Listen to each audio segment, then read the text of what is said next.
The morning air carried that quiet, familiar chill that settles into old bones a little deeper than it used to. Thomas Hale moved slowly down the polished hallway, his janitor's cart rattling gently beside him. The building was already awake, phones ringing softly, distant conversations humming, but he liked these early hours best.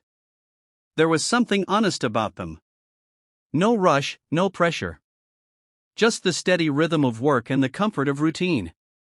Thomas was 58, though some days felt older. His hands were rough from years of labor, and his back reminded him of every mile he'd walked in his life. But there was a gentleness in him, a quiet steadiness that people noticed if they took the time to look. Most didn't.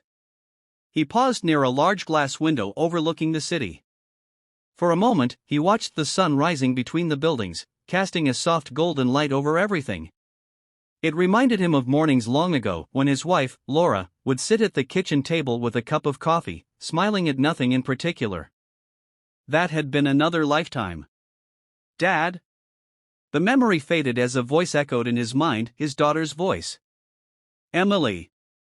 23 now, but he still pictured her as a little girl with messy hair and scraped knees. He reached into his pocket and felt the folded note she had slipped in there the night before. Don't forget, interview today. You've got this. He smiled softly. She had always believed in him, even when he didn't quite believe in himself. Thomas moved on, pushing his cart toward the executive floor. He didn't usually clean there during the day, but they were short-staffed, and someone had to do it. The boardroom doors were slightly open.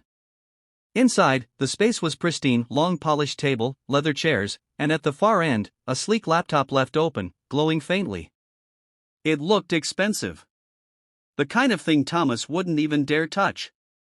He hesitated at the doorway. Just a quick clean, he murmured to himself. Carefully, he stepped inside. His movements were slow, deliberate. He had learned long ago that in places like this, you made yourself as invisible as possible. He wiped the table gently, moving around the laptop without disturbing it. But as he reached across to clean a small smudge near the center, his sleeve caught the edge of the machine. Time seemed to slow. The laptop tipped, teetered. And then it crashed to the floor with a sharp, hollow crack. Thomas froze. For a moment, he simply stood there, staring down at it. The screen flickered once, then went dark. His chest tightened. Oh, no. He knelt slowly, his knees protesting, and picked it up. The corner was cracked. Something inside rattled faintly.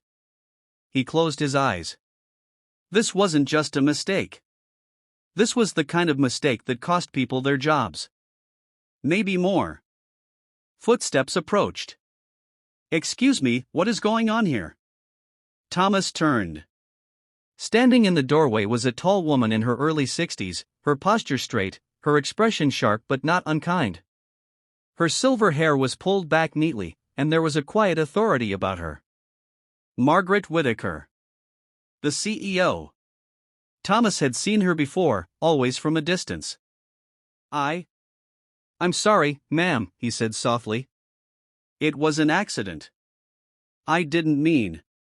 She stepped forward, her gaze shifting from Thomas to the laptop in his hands. That computer contains sensitive board materials, she said, her voice calm but firm. Do you understand what you've done? Thomas swallowed. Yes, ma'am. There was no excuse he could offer that would make this better. Margaret studied him for a long moment. Not just the uniform, not just the mistake, but the man. His worn shoes. The careful way he held the broken laptop, as if it were something fragile and precious despite the damage. Set it on the table, she said. He did as instructed, his hands steady despite the weight in his chest. A few more executives began to filter into the room, drawn by the sound. Quiet murmurs filled the space. Margaret opened the laptop slowly. For a second, nothing happened. Then unexpectedly, the screen flickered back to life. Thomas blinked. Margaret leaned in, her expression shifting ever so slightly. What is this? The screen displayed not spreadsheets or reports, but a simple document. Plain text. No formatting. She read silently at first. Then aloud, almost without meaning to. If you're reading this, it means something has gone wrong. The room grew still. Thomas frowned. That didn't sound like corporate data. Margaret continued. This company has spent years talking about values. Integrity. Respect. People first. But those words only matter when no one is watching. One of the executives shifted uncomfortably. Margaret's voice softened as she read the next lines. Today, I left this open intentionally. Not as a test of performance, but of character. She looked up slowly. Her eyes moved to Thomas. Because the true measure of a person isn't how they act when everything goes right, but how they respond when something goes wrong. Silence settled over the room like a blanket. Thomas felt his face warm. I didn't know anything about that, he said quietly. Margaret held his gaze. I believe you. She looked back at the screen. If someone makes a mistake, do we punish them? Or do we listen? Do we remember that behind every error is a human being, carrying burdens we cannot see? One of the board members cleared his throat. Margaret raised a hand gently, signaling for quiet. She continued reading, her voice now slower, more thoughtful. This message is here to remind us that leadership is not about control. It is about compassion. When she finished, she closed the laptop gently. No one spoke. Thomas stood there, unsure of what to do with his hands, his thoughts, the moment itself. Margaret took a slow breath. Mr. Hale, she said, her tone different now, softer, more human. How long have you worked here? Almost 11 years, he replied. And in that time, have you ever caused an incident like this? No, ma'am. She nodded. I didn't think so. She turned to the others. This was not a failure of policy, she said. It was an accident. And more importantly, it was an opportunity. Her gaze returned to Thomas. You stayed, she said. You didn't hide it. You didn't walk away. Thomas shifted slightly. My father used to say, if you break something, you face it, he said quietly. No matter how hard it is. A faint smile touched Margaret's lips. That's a rare kind of honesty. She paused, then added gently, and a valuable one.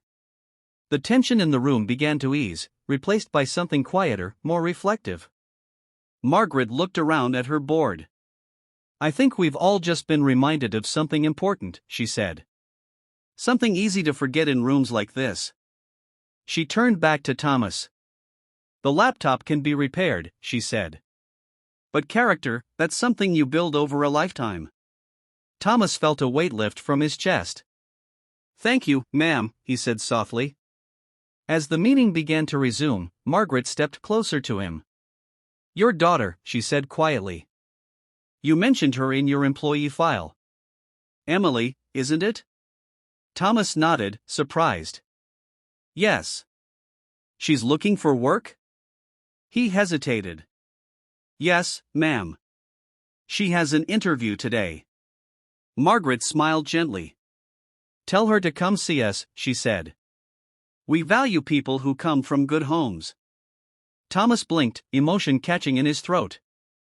I will. Later that afternoon, as Thomas finished his shift, he stepped outside into the warm light of the day. The world felt a little softer somehow. He reached into his pocket and unfolded Emily's note again. Don't forget, you've got this. He smiled. Maybe she wasn't just talking about the interview.